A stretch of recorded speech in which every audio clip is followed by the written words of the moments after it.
Welcome to DVS enterprises YouTube channel. ಇವತ್ತು ನಾನು ಸಿಹಿ ಅವಲಕ್ಕಿ ಮಾಡ್ತಾ ಇದ್ದೀನಿ. ಸಿಹಿ ಅವಲಕ್ಕಿ ಮಾಡೋಕ್ಕೆ ಇಲ್ಲೊಂದು ಪಾತ್ರೆಯಲ್ಲಿ ಬೆಲ್ಲ ಹಾಕಿಟ್ಟಿದ್ದೀನಿ. ಬೆಲ್ಲ ಯಾವ ಮೆಜರ್ಮೆಂಟಲ್ಲಿ ತೊಗೊಂಡಿದ್ದೀನಿ ಅಂದರೆ ಇದೊಂದು ಗ್ಲಾಸ್ ಅವಲಕ್ಕಿ ತೊಗೊಂಡಿದ್ದೀನಿ. 1 ಗ್ಲಾಸ್ ಅವಲಕ್ಕಿಗೆ 1.5 ಗ್ಲಾಸ್ ಬೆಲ್ಲ ಹಾಕಿಟ್ಟಿದ್ದೀನಿ.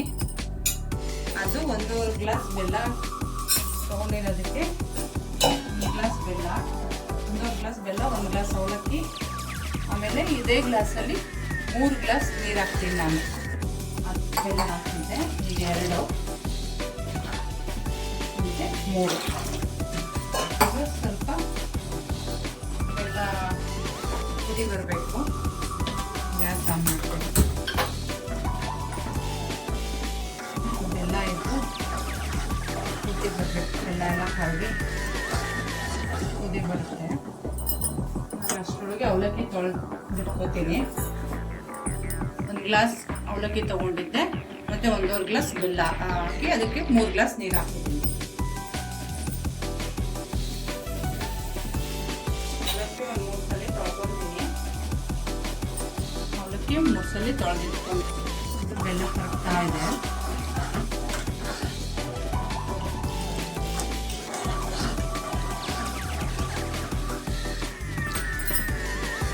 ಕರಗಲಿ ಅದು ನೋಡಿ. ಬೆಲ್ಲ ಪಾಕ ಈ ರೀತಿ ಕುದೀತಾ ಇದೆ. ಬೆಲ್ಲ ಪೂರ್ತಿ ಕರಗಿದೆ. ಬೆಲ್ಲ ಪೂರ್ತಿ ಕರಗಿದೆ. ಈಗ ಇದನ್ನು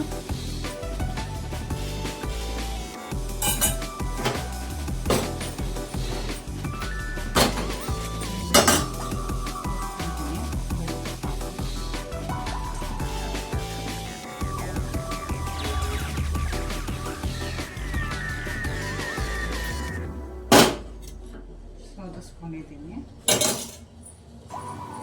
ಮತ್ತು ನಾನು ಬೆಲ್ಲ ಕರಗಿಸ್ಕೊಂಡಿರೋ ಪಾತ್ರೆಲೆ ಬೆಲ್ಲದ ಹಾಕ್ಕೊತೀನಿ.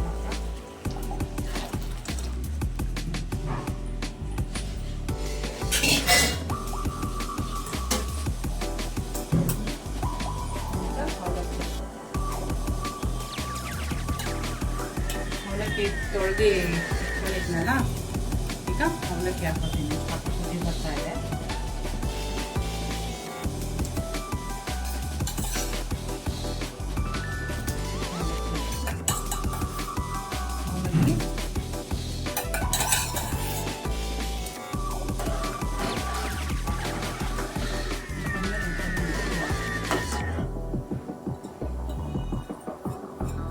ಇದು ಅನ್ನದಲ್ಲಿ ಅಕ್ಕಿ ಮಾಡಿದ್ರೆ ಅದು ಸ್ವಲ್ಪ ಗಟ್ಟಿ ಆದಂಗೆ ಆಗ್ಬಿಡುತ್ತೆ.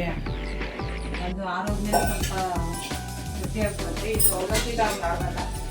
ಸಂಜೆವರೆಗಿಟ್ಟು ಮೆತ್ತಗೆ ಇರುತ್ತೆ ಮತ್ತು ಗಟ್ಟಿನೂ ಆಗಲ್ಲ. ನಮ್ಗೆ ಎಷ್ಟು ಬೇಕೋ ಆ ರೀತಿ ತೆಳ್ಳಗೆ ಮಾಡ್ಕೊಬೋದು.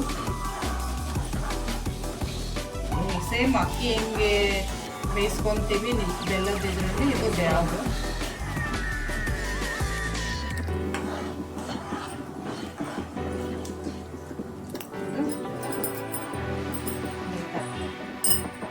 ಪೂಜೆಗೆ ಇಡೋಕ್ಕಿಲ್ಲ, ಪ್ರಸಾದಕ್ಕೆ ಚೆನ್ನಾಗಿರುತ್ತೆ. ಕೆಲವರು ಅನ್ನ ತಿನ್ನಲ್ಲ, ಇಂಥ ವಾರ ದಿನ ಅದು ಅಂತೆಲ್ಲ ಅವಲಕ್ಕಿ ಈ ಥರ ಮಾಡ್ಕೋಬೋದು. ಫ್ರೈ ಮಾಡ್ಕೊಂಡಿದ್ದೆ. ದ್ರಾಕ್ಷಿ ಗೋಡಂಬಿ ಹಾಕ್ತೀನಿ.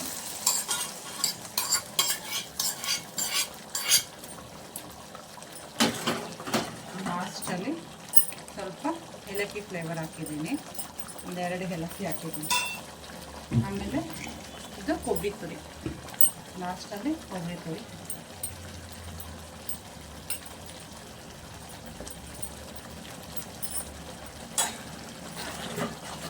ಎಲ್ಲ ಆಮೇಲೆ ಮಿಕ್ಸ್ ಮಾಡಿ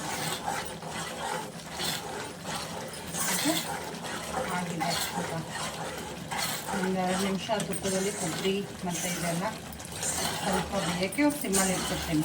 ಅದನ್ನು ಸ್ವಲ್ಪ ಬೆಲ್ಲದ ಪಾಕ ಲಾಸ್ಟ್ ಅದಾದಮೇಲೆ ಸ್ವಲ್ಪ ಆರುತ್ತೆ. ಅದಕ್ಕೆ 1-2 ನಿಮಿಷ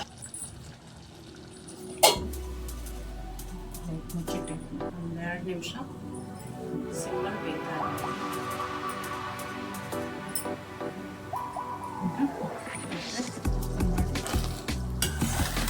ನಿಮಿಷ ಬೇಯಕ್ಕೆ ಬಿಟ್ಟಿದ್ನಲ್ಲ